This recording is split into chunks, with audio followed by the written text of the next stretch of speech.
À qui on a confié le destin énergétique de la France, Loïc Le Floch-Préjean? À des ignorants, et ça a été dramatique, parce que effectivement, il n'y a pas d'autre solution que de poursuivre le nucléaire, en ce qui nous concerne, en France, et il fallait continuer à faire des centrales nucléaires de façon à garder la compétence, et on l'a pas fait. Je vous rappelle que lorsqu'on fait de l'éolien et du solaire, on fait du gaz. On fait du gaz. Ou du charbon. On oubliait le mot intermittent. C'est-à-dire qu'on prend le mot renouvelable. La seule énergie renouvelable pilotable, c'est l'hydraulique. Et moi, je suis d'origine ingénieur hydraulicien. Par conséquent, je le sais encore mieux que les autres. J'ai travaillé dans ces domaines.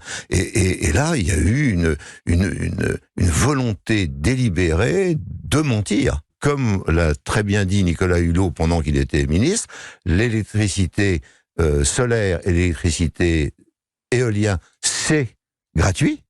C'est gratuit. Regardez, c'est gratuit. Il montait sur les grandes éoliennes en disant « Regardez, c'est magnifique, c'est gratuit ». Et c'était un mensonge. Ce n'est pas gratuit, parce que l'ensemble du matériel, en dehors du béton, est fabriqué à l'extérieur, soit en Chine, soit en Allemagne ou au Danemark, petit 1. Le solaire, c'est tout en Chine.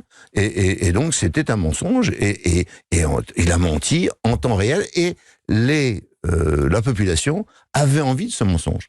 C'est ça qui est dramatique. Quel est le paradigme qui fait que on a envie de dire c'est merveilleux, c'est merveilleux. Vous vous souvenez de ces magnifiques publicités où on voit une voiture électrique foncer avec un enfant dans la voiture électrique qui dit oh là c'est merveilleux puisque il y a pas de bruit, et puis on voit une éolienne qui tourne et qui fait pas de bruit toujours. On nous vendait du bonheur. Et on dit voilà, on vend du bonheur, et on a vendu du bonheur, et c'est publicité mensongère.